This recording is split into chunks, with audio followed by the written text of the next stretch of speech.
Bonjour daholo indray tsika rehetra ny tokantrano any sy amin'ny toerana rehetra izay notsika ny fampianarana manonona trano ny fiadanan'ny tompo sy ny fahasoavany ho amintsika rehetra ao amin'ny ankohonantsika. Andriamanitra ny hiahy antsika ny amin'ny fahasalamana, ny amin'ny asa, ny amin'ny tokantrano, ny amin'ny fianakaviana sy amin'izay masana fiainantsika rehetra. Fa izay miankina amin'Andriamanitra dia izao ambinina mandraka rehefa. Ahoana izy ny tenin'ny tompo manao hoe ratsy Jehovah manao trano dia miasa foana ny mpanao azy.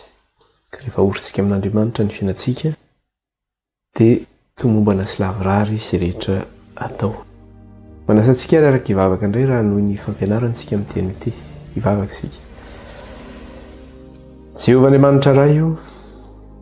Andriamanitra Abraham ianao, Andriamanitra Isaka, Andriamanitra Jakoba. Miantso ny anaranao izay iray amin'izao ora sy fotoana izao. Meteza iray nivavaka anenao any an-danitra any. Eny mpanompo tsy masoa izay iray ary tsy matoky eto anatrehanao tsy manana fahamarinana dia kely aza. Meteza iray nivavaka anenao any an-danitra any. Eny amin'ny alalan'i Jesosy Tompo no ahafahanay mbola miantso ny anaranao iray. Fahasoavana no nomenao anay. Raha io tsy hainay tsy hametraka izao fotoana izao ampelantananao satria tsy efanay na amin'ny fahalalana na fahendrenay fa mifanahinao irery ihany. Kaoka ny fanahinao no hiasa aminay amin'ny fahafenoana ka izy no ampianatra anay ny fahamarinanao. Sokafy ny fonay raha io, sokafy ny sainay mantaranay ny sitraponao. Dia ny zava-mihafa ny boky ny Apokalipsy izany sy ny boky ny Daniel. Koa dia mitenena aminay raha io fa voninkazo izay vahoakanao. Eo ihany koa raha io izay mivavaka eto anatrehanao dia miaiky izay fa tsy tanteraka ary miaiky izay fa mbola maro ny fahalemenay. Ninona ray fahalemena malaky mahazo anay, ninona fahotanay, ninona tsy fahamarinanay ka mbola tsy nifonanay taminao. Dia hifonanay aminao ankehitriny, ny mamindrafo aminay iray mamelany elokay renao. Mangataka aminao izay Kristy io. Diovy amin'ny ranao izay ho afa-pahotana, sasao amin'ny ranao izay ho afa-keloka. Aoka raha ny fanahinao ny tantananay ho amin'ny marina rehetra ary marina na afaka anay tsy ho andefo. Aoka ny fanahinao mpianatra anay ny fahamarinanao. Ka dia sorato am-ponay iray ny lalànao ary ataovy ao an-tsainay. Aoka ho masina izay ireo satria masina ianao. Aoka ny anjelinao raha hitoby manodidina anay ka hiaro anay sy tantananay. Ary aoka ampelantananao izay iray ka tsisy harombaka izay ampelantananao. Fa ilay devoly Satana tokoa dia mierona tahaka ny liona. Mitoby manodidina anay ka mitady izay ho rapany. Eny Andriamanitra Satana sy ny asany rehetra. Dia roasina amin'ny anaran'i Jesosy ary levona amin'ny fofonain'i Kristy, tsy manana anjara, tsy manam-pahefana aminay. Tsy manana anjara, tsy manam-pahefana amin'ny fampianarana amin'ny teninao, tsy manam-pahefana amin'ny tokantrano izay mandrezy ho fampianarana izao. Ary ninona zavatra ataon'ny Satana nakanana fampianarana tsy handeha na tsy ho tonga ny tokantrano, hanakanana ny fifandraisana. Dia levonina noho ny amin'ny rahan'ny zanak'ondry sy ny fofonain'i Kristy izany. Rava tsy manan-kery, tsy manam-pahefana ny anaran'i Jesosy.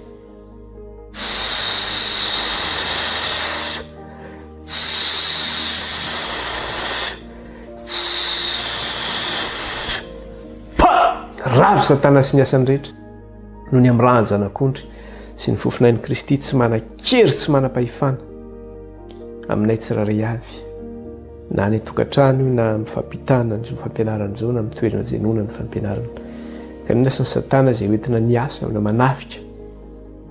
dia efa rava izany sy levona noho ny amin'ny rahan'ny zanak'ondry sy ny fofonain'i Kristy. Dia raina ny anaranao raha io ka lazay ny anaranao mena voninahitra nenao. Eo ihany koa Jesosy io mangataka aminao izay. Aoka ry Kristy ilay dia kapoka taminao, hanasitrananao ireo izay marary any tokantrano any, ireo izay tsy salama. Ka ninona aretina mahazo azy ireo Kristy ka hivavahana amin'izao fotoana izao na voatonana ny tokantrano na hametrahana tanany. Dia aoka Jesosy ilay dia kapoka taminao, hanasitrana ny aretina rehetra izay mahazo any tokantrano sy amin'ny toerana izay nona izao fampianarana izao, dia ho sitrana n'izy ireo Kristy noho ny amin'ny dia kapoka taminao. Halleluja, halleluja. Eo ihany koa Andriamanitra ny amin'ny fahasairanana ara-piainana, problema ny ofatrano, problema ny fivelomana, resaka asa sy ny zavatra maro samihafa ny ankolazan'ny mpianatra. Jesosy io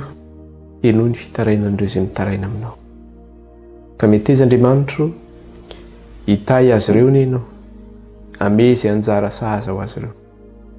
Halleluja, Halleluja. Voninahitra ny eo an'ilay naran'ny lanitra sy ny tany sy rehetra eo aminy. Voninahitra ny eo an'ny zanak'ondry. Hatramin'izao koa mandrakizay dia ankehitriny zareo iray hianatra ny teninao. Dia mitenena ray fa vonikeny izay vahoakanao. Anaran'i Jesosy. Amen. Inona moa zavatra nresahantsika tamin'iny farany iny zany? Zavatra izay nresahantsika dia niresakitsika ny amin'ilay nofin'ny Nebukadnezara mpanjaka izany. Ka rehefa nanofy ny mpanjaka dia zao hoe niantso ireo Kaldeanina izy, niantso ireo olon-kendrin'ny Babilôna izy, niantso ireo mpiskidy izy nampananao ody anambara ny hevitry ny nofiny, satria le nofiny zany zay nahazo anazy dia zao nampitaitaina anazy loatra le nofy. Ary io moaraka ny rehefa lesahantsika iny hoe rehefa misy zavatra nofisinao zany amin'iny alina iny, mety hoe nofy tsara io na mety hoe nofy ratsy io, dia misy fotoana ianao tonga ny maraina dia tianao tadidina izy hoe inona moa le nofiko alina iny, satria zavatra tena ohatrany nanaitra anao. Dia misy fotoana tsy tadidinao le nofinao, dia ohatr'izay mihitsy nahazo an'ity mpanjaka Nebukadnezara ity zany hoe nanofy izy ary fantany tsara le nofiny tao, ary tena nampitaitaina sy nampatahotra azy le nofy. Ka rehefa ny fo maraina izy te hafantatra le nofy nefa tsy tsarony le nofiny nofisiny zany. Dia ny zavatra nisy dia ity niantso ireo mpiskidy izy mpananao ody, le olon-kendrin'ny Babilôna reo zany, le Kaldeanina reo, anambara aminy lay nofy sy ny hevitry n'ilay nofy. Ny zavatra nisy anefa dia ity, izy ireo tsy fantany ny hevitra n'le nofy inona, tsy fantany le nofy inona ary le nofin'le mpanjaka, satria ny fombany zany rehefa misy ohatra hoe misy manontany, satria ireo zany conseillen'ny mpanjaka ireo, dia ohatra hoe manofy ny mpanjaka dia ireo olon-keny ireo na ireo mpiskidy ireo mpanolo ireo zany mame ny hevitry ny nofy, zao ny hevitry ny nofin'le mpanjaka hoe tenenanay raha le nofy dia ambaranay ny heviny. Ohatra zao tamin'ny andron'ny farao mpanjaka, rehefa nanofy izy dia fantany nofiny dia nambarany le nofy. Fa eto zany ny zavatra misy indray eto dia zao hoe le nofy tsy tadidin'le mpanjaka, fa zavatra dia amin'le mpanjaka dia zao ampafantaro ahy le nofy hoe inona ny nofisiko alina. Dia gina ireo satria tsy fantany izy hoe inona ary zany nofy zany, inona ary zany nofy zany. Ary io nofy tsy hoe indray mandeha ny tonga fa niverimberina tamin'le mpanjaka zany io nofy io zany. Dia rehefa niteny reto mpananao ody sy mpiskidy sy ombiasy reto nanao hoe ambarao aminay ozy izy le nofy ry mpanjaka dia ambaranay aminao ny hevitra n'le nofy. Dia hitan'ilay mpanjaka fa tsy nahalaza le nofy reto olon-kendry reto zany, dia tezitra mafy ny mpanjaka. Vakitsika kely izy eo amin'le toko faharoa andinin'ny fahadimy, ahoana tsara izy eo amin'le toko faharoa andinin'ny fahadimy, tapany faharoa sy ny andinin'ny fahenina. Toko faharoa andinin'ny fahadimy, tapany faharoa sy ny andinin'ny fahenina, ny anaran'i Jesosy. Dia hozy izy, raha tsy ampafantarinareo any ny nofy sy ny heviny dia ho tetitetehina ianareo ary ny tranonareo atao trano fivoahana. Raha milaza ny nofy sy ny heviny kosa ianareo dia azo fanomezana sy valim-pite ary voninahitra be, koa ambarao ahy ny nofy mba miheviny. Raha tsy ampafantarinareo any ny nofy ozy izy dia zao sy ny heviny dia ho tetitetehina ianareo, zany hoe démembrena ianareo, tapahana ny tananareo, tapahana ny lohanareo, tapahana ny tongotrareo. Ary ny tranonareo izy dia atao trano fivoahana, zany atao WC zany ny tranonao, atao lavapiringa zany ny tranonao. Hafahafa koa nge zany, ary izy io tsy mba fomba fitenin'ny Babilôna ihany izy io, fa amin'ny Baiboly eo matetika reny amin'ny fomba taloha mihitsy amin'ireo mpanjaka taloha ireo, rehefa misy ohatra ny hoe rombotra amina firenena anankiray izy na amina foko anankiray na amin'ny tokantrano na ohatrohatr'izany, dia rehefa misy sazy mivoaka dia atao ohatran'ny misy ohatran'io mihitsy eo hoe atao trano fivoahana ny tranonareo, fenoana excrément ny tranonareo, zany hoe iny loto iny zany no atao amin'ny tranonareo, amin'ny mahatrano fivoahana azy zany. Mialatsiny amin'ilay fiteneny ohatra hoe fenoana kaka ny tranonareo zany. Izay mantsy ny tena heviny moa zany. tsy ahoana no zavatra ratsy ange zany zany zavatra zany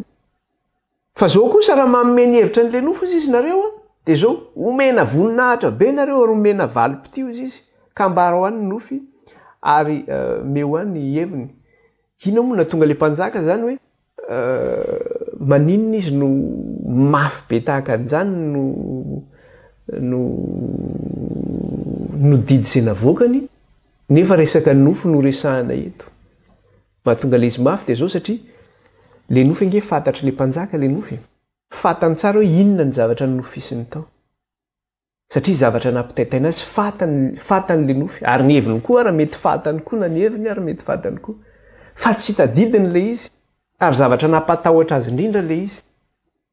de vokatra n'izay tahotra zay le ahihahany zay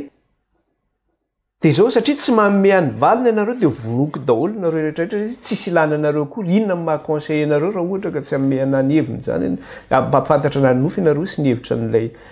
le nofo izy izy de mbola niteny fanondroany ihany reto olokeny reto eo am'le 17 nanao hoe de namaly indray reo ka nanao hoe aoka ny mpanjaka ilaza ny nofy aminay mpanompony de ambaranay ny heviny de hitany mpanjaka izy ireo fa kay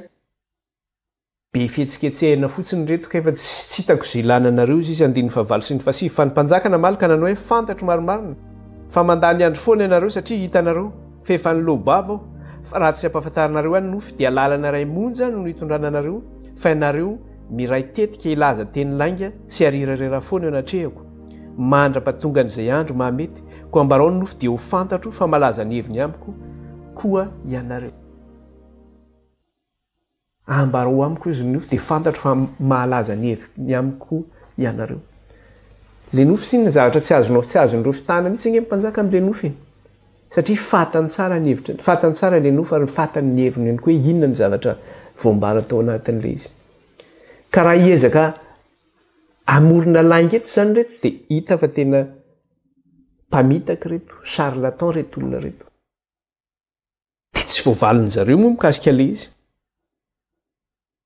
ny zavatra hany sisana valiny eo amin'le 17 dia hoe ny kaldeana namaly teo anatrehan'ny mpanjaka hoe tsy misy olona ty ambony tany mahay milaza izany nofon'ny mpanjaka izany fa tsy mbola nisy mpanjaka na dia izay lehibe sy mahery aza ny ila zavatra toy izany tamin'ny ombiasy sy ny piskidy ary ny kaldeana mbola tsisy mpanjaka nangataka zavatra tamin'izany hoe zavatra tsy fantatra dia hoe ampafantaro aho hoe inona izany nofoko izany mbola tsisy ozy izy dia 19 ary sarotra ny zavatra nytany mpanjaka ka tsy misy mahay milaza izany eo anatrehan'ny mpanjaka afa-tsy ireo andriamanitra izay manam-ponenana amin'ny nofo izy izy ireo andriamanitra ireo andriamanitra manam-ponenana amin'ny nofo ihany ozy izy ireo ihany ozy izy no manino no mahalala ny hevitry zany mahalala n'izany nofo zany fa tsy vitan'ny fahalalan'olombelona zany na ny fahalalany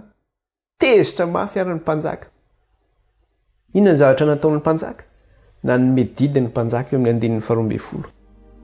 dia vinitra santezitra indrindra ny mpanjaka noho izany ka nasainy naringana ny olokendry ny babilôna rehetra tezitra mafy ny mpanjaka no nivaly teny reto piskidy sy mpanao ody sy olokendry ny babilôna reto tezitra ozy izy dia vinitra sady tezitra indrindra ny mpanjaka noho izany ka nasainy naringana ny olokendry ny babilôna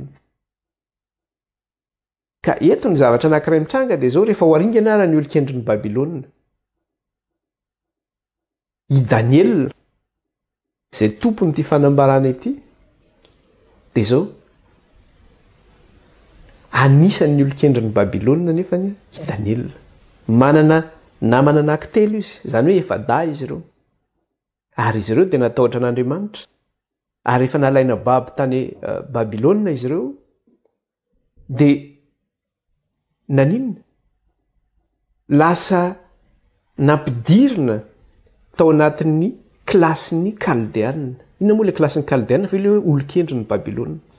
satria rehefa nanao babo ny zanak'Israely zany Nebokadnezara dia nitondra babo ny zanak'Israely nakany babilôna izy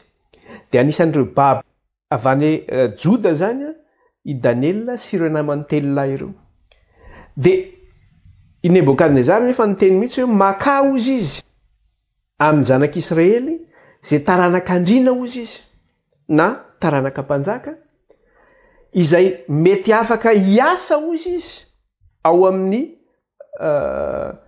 toeram-panjakana de anisan'ny nofidiana zany tsy nitsongana tamin'izay zany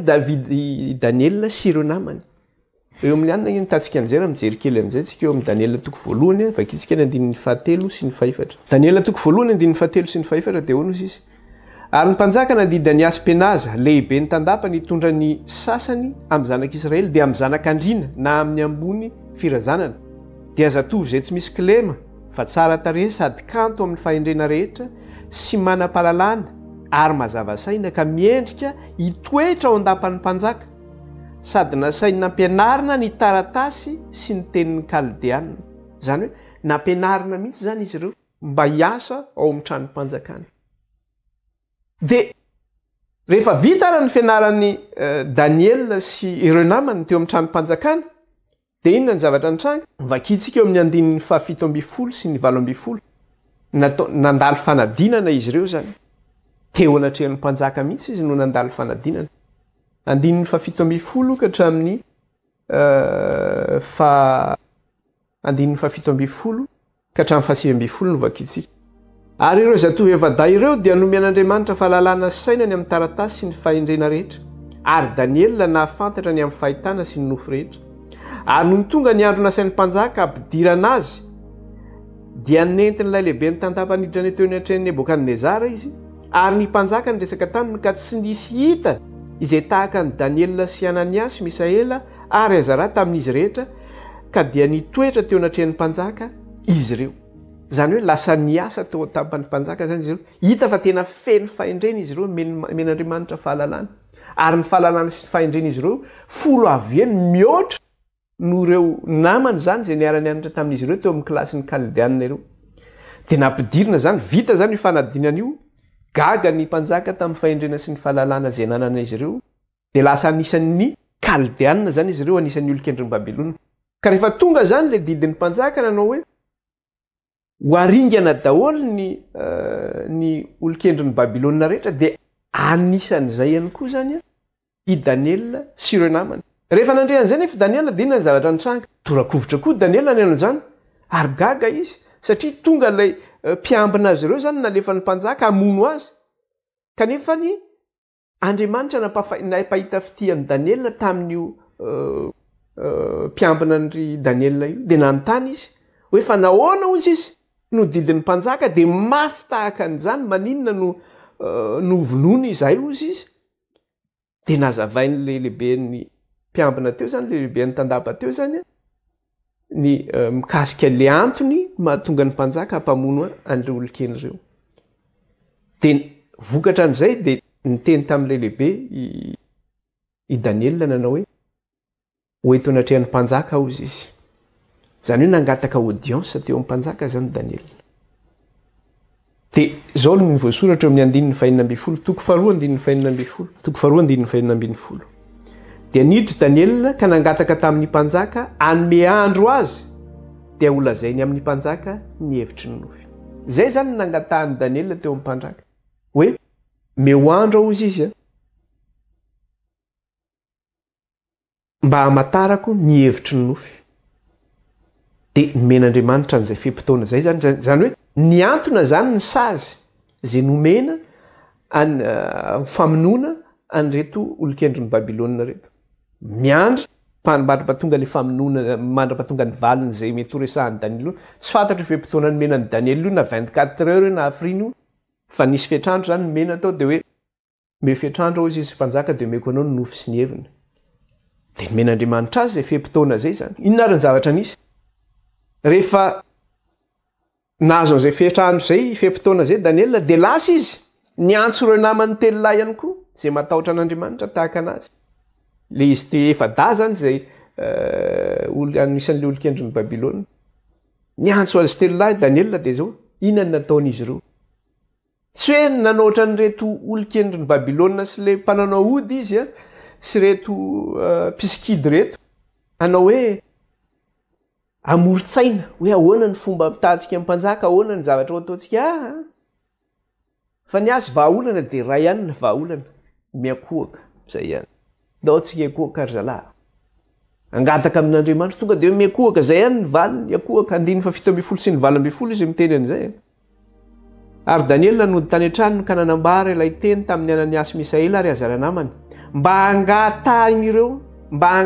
ireo famindrampo amin'Andriamanitry ny lanitra ny amin'izay zava-miafina izany mba tsy haringany Daniel sy ny namany mba amin'ny olon-kendry Babilôna rehetra. Mba angatahiny ireo famindrampo amin'Andriamanitry ny lanitra ny amin'izay zava-miafina izany mba tsy haringany Daniel sy ny namany mba amin'ny olon-kendry Babilôna rehetra. Zany hoe angataka famindrampo amin'Andriamanitra iankofany. Ary vavaka zay atao io tsy hoe vavabava foana hoe ohatra tonga ianao zany andeha hivavaka dia ohatra miteny le mopera manao varabarmariny 3 manao varanaizany an-danitra 30 dia ohatran'le zay le vavaka ohatrany hoe mekanisme fotsiny zany dia manao vavaka ianao. Resaka hoe formule fotsiny zany na le olona le ohatrany hoe mahita rejiosy reny ianao any amin'le mur de lamentation any amin'ny tanin'Israely any Jerosalema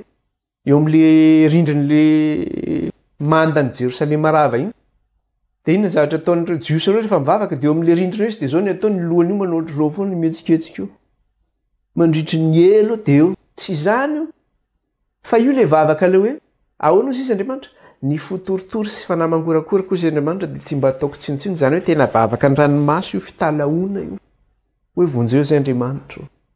mamindrafo aminay. Fa ny fotoritory sy fanamangorakoroka dia tsy ataon'Andriamanitra tsinitsiny. Zany hoe ianao zany raha te hivavaka amin'Andriamanitra dia zao aza misy hafenina ny ao am-ponao miaike eloka eo anatrehan'Andriamanitra mibebaka tanteraka ianao mangataka famindrampo dia angatao amin'Andriamanitra zay fa mamaly vavaka Andriamanitra io. Fa raha ohatra ianao ka tsy miaikeloka tsy mifona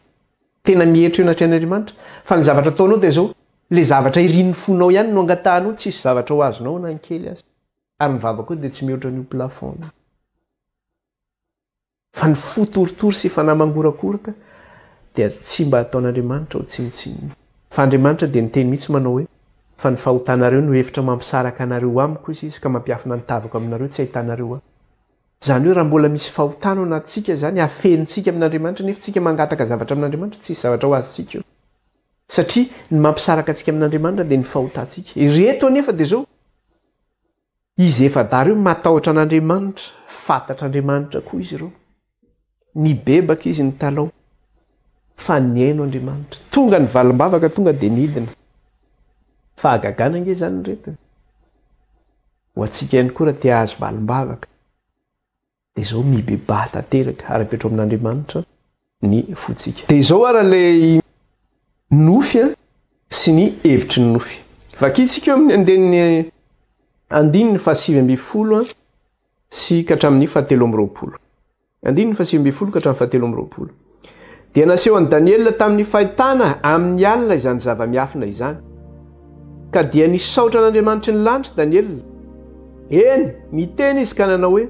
isaorana ny anaran'Andriamanitra mandrakizay. Fa azy ny fahendrena sy ny hery, ary izy no mandahatra ny andro sy ny fotoana. Izy no manaisotra ny mpanjaka sy manangana mpanjaka. Izy no manome fahendrena ho an'ny endry sy fahalalana ho an'izay manatsaina.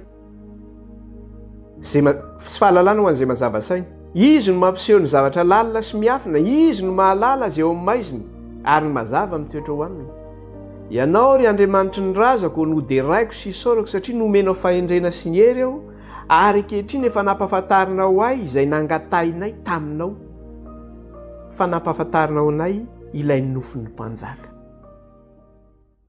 Inona ny tsy zavatra vitan'io Andriamanitra izay tsy potsika io? Mahagaga ny heriny.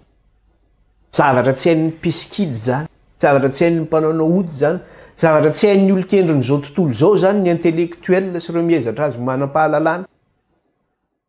Fa Andriamanitra nefa mampiseho izany maimaimpona ho an'iza ho an'ny mpanompony ny amenan'izany. Meko anao zany izay irin'ny fonao. Mahatahory an'Andriamanitra, mivoninahitra izy. Izay mihetry dia izy no sandratr'Andriamanitra. Daniel amin'ny alina iny vita ny vavaka zalary io zany dia natory Daniel. Tonga tao aminy men'Andriamanitra ny Daniel tao anatin'ny nofo koa le izy hoe zao le hevitry n'le nofon'ny mpanjaka.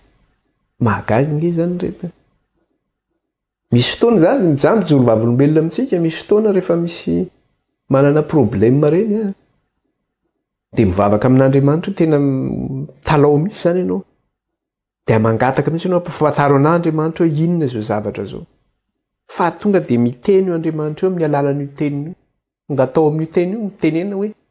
tsika ke rehefa mivavaka dia zao tsika foana no miteny fa Andriamanitra tsy mba miteny mihitsy Andriamanitra ity nefa tenin'Andriamanitra ty izaho toetra nge Andriamanitra dia ho hitanao tokoa izy dia mandray ny baiboly Andriamanitra dia teneno amiko fa omenanao gaga mihitsy anao ty zavatra ty mihitsy le mifandray amin'le zavatra mitranga amin'izao omena Andriamanitra satria mahamaly vavaka io Andriamanitra io fa raha tsy zahantsika toetra izy ahoana moa ny afantarantsika an'izany ary na Daniela range nandeha teo niaraka tamin'reto namany reto dia hozy Daniela mantsy an'ireo namany manao hoe ory zalahy ry anany ahy zarary Misaela zao nakao ampanjaka ahako fa tsika io ny vonoana faty efa fantatrareo moa zany dia nangataka andro hoe meo andro zay mpanjaka fa dia omena ianao ny hevitry ny nofy dia nareo namany ara mety nitenina anao fa angamo ianao fa malala nofy omen'Andriamanitra nofy zany ianao fa efa meny foana ianao dia efa mampahafantarana zany Daniela ary mety mbola tena za aloha mbola tsy nanambara zavatra ohatrany tahaka an'izany eo amin'le andiny toko voalohany izy miresaka an'iny hoe nomena fahendreny Daniela alalan'ny nofo izy fa na tamin'reto namany reto mety mbola tsy niteny an'izany izy mety mbola tsy fantatra reto namany fa ahoana koa ny ahafahanao angataka an'izany fa matoy izy ny vavaka dia nino izy ireo zany hoe ain'Andriamanitra izany zavatra zany ain'Andriamanitra zany sy fantany izay inony ary ianao mametraka fanontaniana fantatrao ve izay inono fantatrao ve izay inonao fantatrao ve ny heriny sy ny fahefana zany hoe ianao maha-kristiana tsy hoe vavabavapona ange hoe na hoe mode de vie ohatrany hoe mba zay zany mba fiainako hoe mivavaka no fa ny fiarahana amin'Andriamanitra zany dia tena fiainana isan'andro izany na mitsangana ianao na mifoha ianao na misakafo ianao na mandeha miasa ianao na mandeha mianatra ianao amin'ny fiainanao manontolo dia Andriamanitra amin'ny fiainanao isan'andro hita eo amin'ny fiainanao zany Andriamanitra zany fa tsy rehefa tonga ihany ny andro fivavahana dia eo ianao vao miaraka amin'Andriamanitra tsy izany mihitsy ny fiarahana amin'Andriamanitra fa ny fiainan'izy reto fa fiainany bavaka ny fiainan'izy pralahy reto dia nasehoan'Andriamanitra azy ny fihevitry ny nofo tsy vitany hoe nasehoan'Andriamanitra azy ny fihevitry ny nofo fa hitantsika amin'ny zavatra tenenin'ny Daniela hoe misy allusion zany amin'ny zavatra tenenin'ny Daniela mahakasika le nofo hoe inona io nofon'ny mpanjaka io jerentsika kely angizy zao tsara ny zavatra teneniny eo amin'le andininy fa kitsika mihitsy manomboka amin'ny andininy faharoapolo tsy maninona eny ny teny izy ka nanao esorana eny anaran'Andriamanitra mandrakizay fa azy ny fahendrena sy ny hery ary izy no mandahatra ny andro sy ny fotoana izy no manaisitra ny mpanjaka sy manangana ny mpanjaka eo amin'le andininy raiky amby roapolo ahoana tsara ozy izy no mandahatra ny andro sy ny fotoana izy no maninona manaisitra ny mpanjaka sy manangana ny mpanjaka dia efa manao allusion sahady zany izy amin'le nofon'le mpanjaka eto satria ny zavatra resahana eto dia zao le nofon'ny mpanjaka io dia miresaka fotoana koa io resaka nofon'le mpanjaka io ary fotoana zay resahana eo anatiny io dia miresaka hoe misy succession na fitondram-panjakana fifandimbiasana fitondram-panjakana izy no manaisitra ny mpanjaka ary izy no mametraka ny mpanjaka efa resahany Daniela sahady la izy eo anatin'le nofo isaorana ny Andriamanitra dia teneniny eo izy ilay manome fahendrena ho an'ny endry ilay mandahatra ny fotoana ilay mametraka ny mpanjaka ilay manaisitra ny mpanjaka efa apetrany eo sahady la izy dia miteny mihitsy Daniela manao hoe misaotra Andriamanitra hozy izy eo ambany tsara izy eo amin'le andininy fahatelo amby roapolo ianao ry Andriamanitra ny razako no dia raiko sy isaorako satria nomenao fahendrena sy hery aho ary ankehitriny efa nampahafantarinao ahy izay nangatainay taminao fa nampahafantarinao anay ilay nofin'ny mpanjaka na dia Daniela aza zany no nandray ilay nofy dia nampidiriny Daniela tao anatin'ny vavaka ny ihany koa izy telo mirahalahy nanao hoe no ny fangatahanay taminao Andriamanitra dia nampahafantarinao anay le nofy ny hevitry n'le nofy na dia Daniel nomena anazy le attribut zany ho an'izy evatra amin'ny rahalahy ihany koa fa tsy hoe zany tena endry sy tena anina dia tena menoa fa tsy mba menoa andry rahalahy le izy zay zany le hoe fanetretena satria fangatahana io isaoran'Andriamanitra teo amin'ny zanak'Israely misy zavatra tahaka an'izany mitranga hoe tonga ny fahavalo manafika te mivavaka ny mpanjaka sy ny zanak'Israely rehetra fa nga ny mpanjaka no nomena le valo teny nefa ny mpanjaka niara-ny vavaka tamin'ny vahoaka rehetra teo fa le vita anankiray no nomena ny valo teny na sacrificateur anankiray le vita na hoe mpisorona anankiray nomena ny valo teny ho an'le valombavaka izy rehetra dia ohatr'izay mihitsy ny Daniel ho an'ny valombavaka izy evatra amin'ny rahalahy dia zao Daniel no nomena le fahitana ampahafantarana ilay nofin'ny mpanjaka izany azony Daniel ray nofy dia lasa izy nandeha nakeo anatrehan'ny mpanjaka izy nakeo ny mpanjaka iny tsy hoe izy rery nandeha fa niaraka taminy izy telo lahy nandeha anatrehan'ny mpanjaka dia vakitsika manomboka eo amin'ny andininy fa 720 dia zao ny teneniny eo amin'ny andininy fa 720 dia namaly teo anatrehan'ny mpanjaka Daniel ka nanao hoe ilay zava-miafina nanontaniany mpanjaka dia tsy hain'olon-kendry na ny piskidy na ny ombiasy na ny mpanandro nolazaina tamin'ny mpanjaka tonga dia teneny mihitsy tsy hain'olombelona zany tsy hain'izay dadarabe zany tsy hain'izay piskidy zany tsy hain'izay mpanaonao ody zany tsy hain'izay cartomancienne zany na voyante zany tsy hainy zany tsy hain'ireo intellectuel reo zany na physicien na mathématicien na philosophe na inona fahendrena sy fahalalana tsy hain'ireo zany dia iza no nasandratsy Daniel tsy ny tena no nasandratra hoe zany tena mahay an'izany fa tsy hain'ny piskidy zany jamais Daniel ny tenen'izany fa eo amin'ny 920 dia izy kanefa misy Andriamanitra any an-danitra izay mampiseho zava-miafina ka mampahafantatra ny Nebokadnezara mpanjaka izay ho tonga any aparany iza ny tonga dia asandratsy Daniel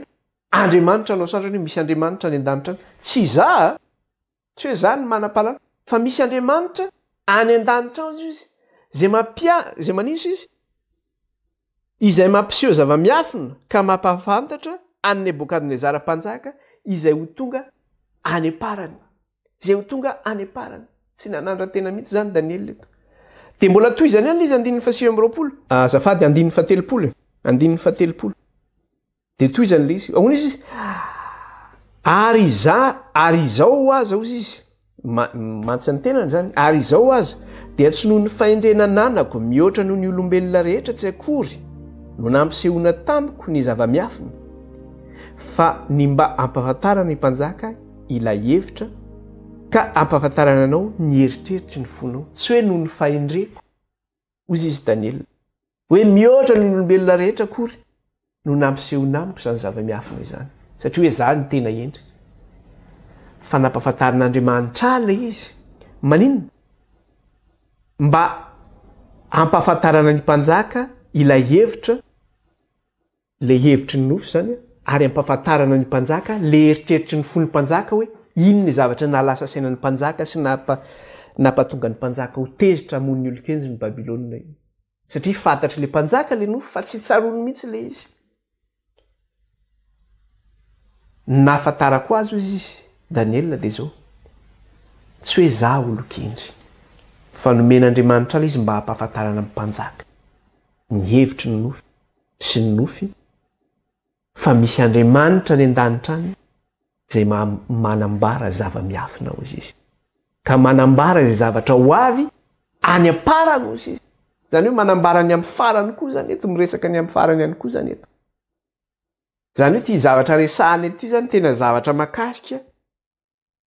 tsy hoe amin'ny tantaran'ny Babilôna ihany fa hatramin'ny farany tantarany tany ny zavatra ho resahany eto amin'le nofon'ny mpanjaka zany dia tonga amin'izay ary Daniel nanazavany le nofy hoe inona le nofy eo amin'ny Daniel toko faharoa zany 9:30 ka hatramin'ny 7:30 Daniel toko faharoa ny 9:30 ka hatramin'ny 7:30 rehefa hitantsika dia vakina amin'ny anaran'i Jesosy ianao ry mpanjako nahita fa indro ny sary olona lehibe anankiray izany sary izany dia lehibe sady mamirapiratra tsara nijoro teo anatrehanao izy ary ny tarehany dia nahatahotra ny lohan'izany sary izany dia volamena tsara, ny tratrany sy ny sandrany dia volafotsy, ny kibony sy ny feny dia varahana, ary ny ranjony dia vy, ary ny tongony dia vy sy tanimanga. Io zany le nofo io. Ianao ry mpanjaka hoe zao ny zavatra hitanao izy.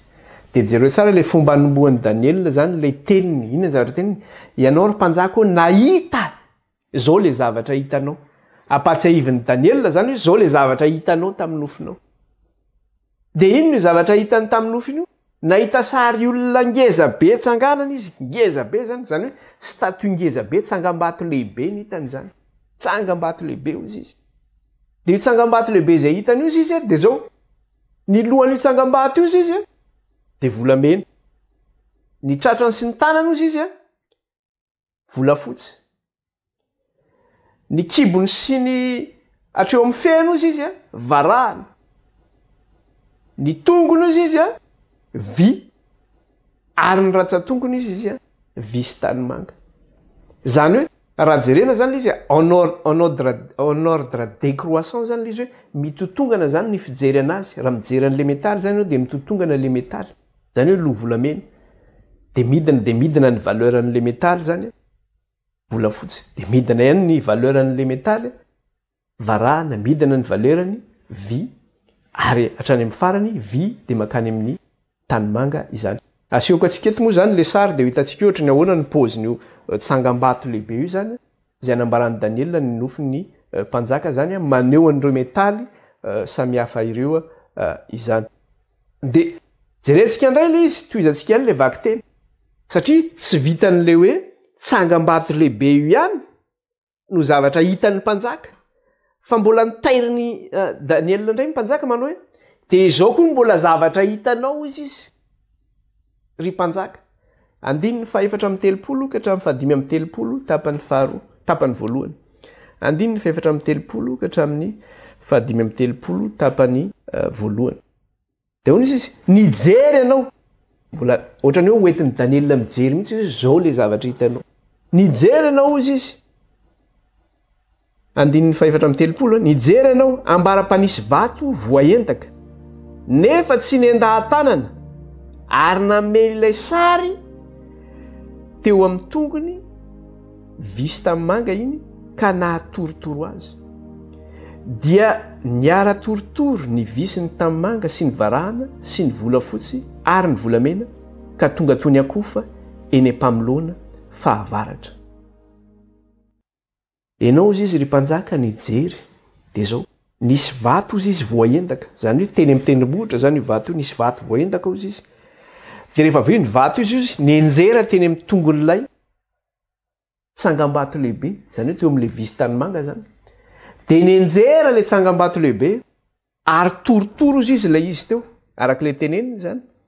Nenjera izy dia torotoro ny visy tanimanga sy ny varahana sy ny volafotsy ary ny volamena ka tonga toy ny akofa teny mpamilona fahavaratra, zany hoe rava zany le tsangam-bato lehibe io. Voatorotoro-nyity vato ity izany. Dia zao eo amin'ny 5:30 ihany tapany faharoa dia ahoana izy? Ary nopahony rivotra izy ka tsy nisy ny toerany, ary ilay vato namely ny sary dia tonga tendrombohitra lehibe nahafeno ny tany rehetra. Zany hoe le vato iny zany nanakodian'ity le vato nananjera le tsangam-bato lehibe ity. Dia zao iny vato indray lasa tendrombohitra lehibe izy iny, ka zao nameno ny tany rehetra. Izany hoe ty nofon'ny mpanjaka ty zany nofo faminaniana zany ty zavatra resahana eto ty. Fa zay zany le nofo ny resahana eto, fa mbola lazana zany ny heviny zany rehefa avy eo. Ka rehefa nienjeran'le vato zany ny tongon'ilay tsangam-bato lehibe dia zao potika tanteraka zany le izy, ary nipahoan'ny rivotra izy ka tsy hita tsony na nisy anazy. Fa zao ilay vato izy lasa tendrombohitra lehibe ka nameno ny tany rehetra izy. Dia 5:30 izy dia piteny izany ny nofy ary ho lazainay eo anatrehan'ny mpanjaka koa ny heviny. Dia jereo tsara rehefa niteny izy hoe izany le nofy, izy tsy niteny hoe ho lazaiko eto anatrehan'ny mpanjaka ny heviny, fa ho lazainay izy satria le namany niaraka taniny teo hoe tsy avy amiko fa zay telo lahy valim-bavaka nomen'Andriamanitra anio olazainay aminao ry mpanjaka ny hevitry ny nofo izy izy zany hoe eo zany mbola miverina foana izy hoe i Daniel zany tsy miattribue ohatrany hoe tsy manome voninahitra ny tenany izy zany na hoe manindraindra ny tenany izy satria miteny mihitsy hoe za tsy manam-pahalalana na fahendrena fa noho ny valim-bavaka efatra amin'ny rahalahy dia zao ny hevitry ny nofy ny mpanjaka zao ara ny hevitry ny nofy zao ny hevitry ny nofy akitsika ary ao amin'ny Daniel toko faharoa andininy fafito amin'ny telopolo ka hatramin'ny fahaefapolo andininy fafito amin'ny telopolo ka hatramin'ny fahaefapolo ianao ry mpanjaka izay mpanjaka ny mpanjaka sady nomen'Andriamanitry ny lanitra fanjakana sy hery sy fahaleovana ary voninahitra ka ny zanak'olombelona sy ny bibidia ary ny voromanidina na aiza izy itoerany dia nomeny ho eo an-tananao ary nataony ho mpanjakan'izy rehetra ianao dia anao izany loha volamena izany ary manarakaraka anao dia isy fanjakana hafa hitsangana ambany nohony anao ary isy fanjakana fahatelo koa izay varahana sady hanapahefana amin'ny tany rehetra ary ny fanjakana faefatra dia ho mafy toy ny vy fa toy ny vy manoritoro sy mahamongomongo ny zavatra rehetra ary toy ny famakivaky ny vy ireo rehetra ireo dia toy izany no hamakivakiany sy hanoritoroany azy eo zany le hevitry nofy inona inofy io dia ozy izy ianao ry mpanjaka ianao izy izy ilay loha volamena nomen'Andriamanitra anao ny hery sy ny fanjakana ozy izy nomen'Andriamanitra anao ny zanak'olombelona rehetra sy ny bibidia sy ny voromanidina ozy izy na iza na izy itoerany nomeny eo tananao zany ozy izy ianao ozy izy le loha volamena ary manaraka anao ozy izy dia zao misy fanjakana ozy izy manaraka anao jereny tsara lizy andininy fafisivy amin'ny telopolo ary manarakaraka anao dia isy fanjakana hafa hitsangana ambany noho ny anao zany hoe kely fahefana no enao izy izy io zany hoe tsy manana importance ohatranao dia eo dia efa hitantsika sady le izy hoe ny fanjakan'ny Nebokadnezara dia zao volamena ny fanjakany manarakaraka azy io volafotsy zany hoe fa niena zany lanjan'le fanjakana sady ohatran'le hoe lanjan'lay metaly no afaka imesurena an'izay sady zany ary manarakaraka anao dia isy fanjakana fitsangana ambany noho ny anao ary isy fanjakana fahatelo koa izay varahana sady manam-pahefana amin'ny tany rehetra ary ny fanjakana faefatra dia ho mafy toy ny vy fa toy ny manoritoriny sy mahamongomongo ny zavatra rehetra ary toy ny famakivaky ny vy ireo rehetra ireo dia toy izany no hamakivakiany sy hanoritorony azy dia eto zany ny zavatra hitantsika zany raha maneho an'le sary vongana lehibe zany na le tsangam-bato lehibe dia kay ty tsangam-bato lehibe ty zany anehoana le metaly maro samihafa hoe volamena volafotsy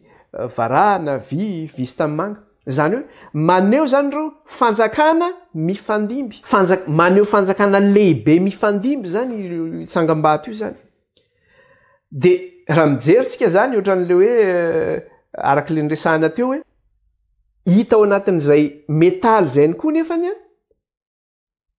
ny herin'le fanjakana zany hoe raha tamin'ny androny Nebokadnezara zany izy eo anatin'ny famira-piratany hoe volamena dia zao niena zany ny famira-piratan'le fanjakana ny lasa volafotsy dia rehefa avy eo nenidina le lasa varahana rehefa avy eo nenidina lasa vy ary vy sy tanymanga zany hoe nitotongana zany dia ohatr'izay mihitsy rehefa le amin'ny manao le manome médaille reny amin'ny Jeux olympiques zany dia misy mahazo médaille d'or médaille d'argent médaille de bronze dia ohatran'io mihitsy ny voalohany no maninona nomena médaille d'or ny faharoa médaille d'argent fahatelo médaille de bronze dia ohatr'izay mihitsy zany le filaharan'le izy zany ka fanehoanan'ny Nebokadnezara eto zany dia maneho anazy le hoe ianao le voalohany ary mbola tenenin'ny Daniel ary ianao le mpanjaka ny mpanjaka sy tompony tompo izy zany hoe tena maneho le fahalebazany Nebokadnezara zany i Daniel amin'ny zavatra ny teneniny inona indray nefa ny zavatra resahany eo rehefa avy eo satria miresaka ihany koa izy ny amin'le visy tanymanga inona ny zavatra resahany eo amin'le visy tanymanga dia zao ny resahany eo amin'ny andininy fa 2 ka hatramin'ny 7. Ary satria hitanao ny tongotra sy ny ratsa-tongotra fa nitapany tanymanga ny mpanefy tamymanga ary tapany vy dia ho fanjakana mizarazara izy nefa isy herim-by eo aminy satria nahita vy miaro tamymanga mbola fotaka ianao. Ary toy ny ratsa-tongotra ny tapany vy ny tapany tamymanga dia ho toy izany ny fanjakana ny tapany ho mafy ary ny tapany ho malemy. Ary toy ny nahitanao ny vy miaro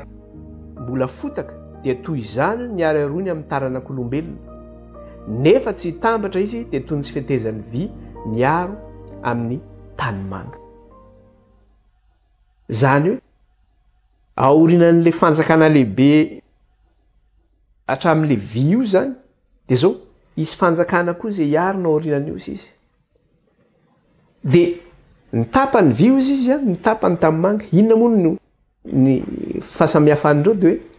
misy herin'ny vy ao izy. Zany hoe matanjaka zany.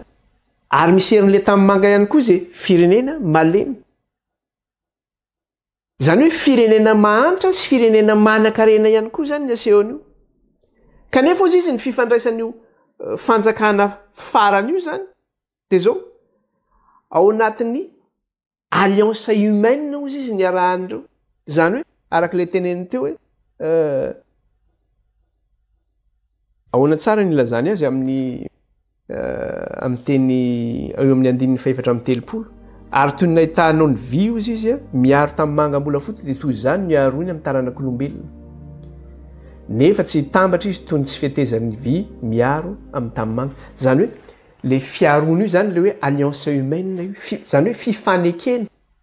eo amin'ny resaka hoe firenena zany. Resaka hoe alliance ohatra zao ohatra manao ohatra fotsiny tsika ohatra hoe resaka hoe Union Européenne, Nations Unies, dia ny any Afrika zao manao an'le resaka hoe SADC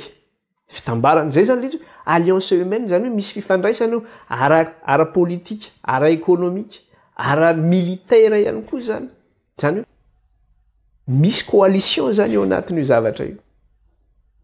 Fa hojerentsika mikasika an'izay hoe inona iza koa zany iza daholo zany ireo royaume reo na ireo fanjakana reo.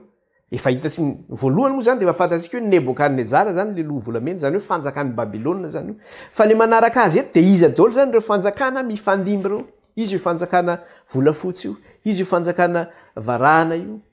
zay fanjakana lehibe zany reo, empire zany reo fanjakana resahana reo. Fa tsy hoe fanjakana kely anankiray fa empire zany hoe raha vao miresaka empire efa niresantsika teto dia zao hoe manjaka amin'ny fanjakana maro, fanjakana anankiray zay manjaka amin'ny fanjakana maro. Dia arak'ilay tenin'ny Babilôna teo hoe ny olombelona rehetra fa nomena teo ambany ny fahefanao. Dia raha mijery tsika amin'izao fotoana zao nge mijery fotsiny tsika hoe iza zao ny empire amin'izao fotoana zao dia mety hiteniny sasany hoe tsisy empire intsony zao fa misy empire. Manaiky zao tontolo zao ny atao hoe suprématie américaine. Zany hoe ny américaine zany dia tena manino manjanaka an'izao rehetra zao. Izy no manino izy no ohatrany hoe manjaka amin'izao tontolo zao, manao zay tiany ataony izy amin'izao tontolo zao. Dia jereo fa raha vao manohatra ny Chine sy ny Poutine dia jereo fa ny américaine no miantsony reto miaramila ny eto Eropa reto hoe ny frantsay ny anglisy ny any hoe ahoana reo zao no atao satria izy zany tena manana an'izay suprématie zay izy na dia hoe firenena américaine ry izy. Dia ohatr'izay mihitsy zany tamin'izany vanim-potoana zany dia zao hoe fanjakana babiloniana nisy dia fanjakana nanaraka azy tokoa izay volafotsy, vola varahana, vy, dia ireo nefany empire zany reo. Dia le farany io zany dia eo indray zany resaka le fanjakana farany hoe visy tamymanga resaka coalition des nations indray zany zavatra misy eto. Fitambaran'ny firenena rehetra indray zany dia ho resantsika hoe inona koa io firenena rehetra zay resahana io zany. Kanefa ny zavatra misy dia zao eo amin'le Daniel toko 2:4 miresaka izy eto ny amin'ilay vato sy ny andahan-tanana ozy izy niala teny amin'ny tendrombohitra zany nanjera an'le fanjakana rehetra reo hatrany mivisy tamymanga 4:4 sy ny 5:4 dia zao ny teneniny ato. Ary amin'ny andron'ireo mpanjaka ireo Andriamanitry ny lanitra dia anorina fanjakana izay tsy horava mandrakizay ary izany fanjakana izany tsy avela ho an'olo-kafa fa ireo fanjakana rehetra ireo dia ho torotorony solevoniny fa izy kosa hitoetra mandrakizay fa toy ilay nahitanao ny vato ny endana tamin'ny tendrombohitra nefa tsy nendan-tanana sy nanotorony ny vy sy ny varahina sy ny tanymanga sy ny volafotsy ary ny volamena dia ampahafantarin'Andriamanitra lehibe ny mpanjakany amin'ny zavatra ho avy ratra izay marina ny nofy ary tsy maintsy ho toa ny heviny aseho an'Andriamanitra zany hoe reo fanjakana rehetra reo empira rehetra reo hatrany amin'ny visy tamin'ny manga ao izy dia zao ho azeran'Andriamanitra reo satria Andriamanitra anorina fanjakana iray anorina fanjakana iray amin'ny diny fefatra folo amin'ny andron'ireo mpanjaka ireo ny Andriamanitra ny lanitra dia anorina fanjakana izay tsy horava mandrakizay izany fanjakana izany tsy avela ho an'olo-kafa zany hoe tsy hodim-biasina zany io fanjakana io fa reo fanjakana rehetra ireo dia ho torotoroniny sy levoniny fa izy no manino hitoetra mandrakizay dia toy ny nahitanao ny vato ny andana tamin'ny tendrombohitra nefa tsy nendan-tanana sy nanorotoroniny vy sy ny varahana sy ny tanymanga sy ny volafotsy sy ny volamena dia ampahafantarin'Andriamanitra lehibe ny mpanjakany amin'ny zavatra ho avy ratra izay Andriamanitra ny lanitra mihitsy zany mampafantatra ny Nebokadnezara mpanjakany Babilôna hoe izao ny zavatra ho avy aorianan'ny fanjakana babiloniana mandra-patonga nino ny fanjakan'Andriamanitra satria ny fanjakan'Andriamanitra dia tsy hodim-biasina fa maninona maharitra mandrakizay dia zao ny amaranany azy manao hoe marina ny nofy ary tsy maintsy ho toa ny heviny marina ny nofy ary tsy maintsy ho toa ny heviny tsy maintsy ho tonga zany io fanjakan'Andriamanitra io ninona ho ataony zao tontolo zao anakanany an'io hoe satria mantsy zay ny olona raha vao tonga eo amin'ny pouvoir ohatra mandray ohatra fotsiny tsika zao ohatra ny hoe fanjakana malagasy i Andry Rajoelina ny président teo nanao premier mandat izy vita ny premier mandany nanao zay fomba rehetra izy iverenany eo ny deuxième mandat tafaverina izy deuxième mandat satria nahoana zay tonga amin'ny fitondrana dia zao tsy te hiala zay tonga amin'ny fitondrana io tsy amin'ny Madagasikara eo amin'ny firenena rehetra zay tonga amin'ny pouvoir manao zay ataony izy mba hijanona eny amin'ny pouvoir mijery sika ohatra ny hoe Poutine zao any amin'ny any Russie dia manao an'izany izy eo Xi Jinping ny Chine manao an'izany izy fa eto dia mazava ny tenin'Andriamanitra horavana reo firenena rehetra manerana n'izao tontolo zao reo tsy maintsy horava reo fa Andriamanitra metsaka fanjakana iray izay maharitra mandrakizay tsy hodim-biasina ka io fanjakana io no anjera ny fanjakana rehetra manerana n'izao tontolo zao zany ny zavatra mitranga marina ny nofo izy ary manino tsy maintsy ho toa ny heviny tena ampahafantarin'Andriamanitra Nebokadnezara le izy fa zao kosa le izy izany hoe rehefa hitantsika zany le nofo dia zao hoe ity nofo ity zany tsy miresaka fotsiny hoe ny amin'ny fanjakana babiloniana hoe ny amin'ny mpanjaka babiloniana fa nampahafantarina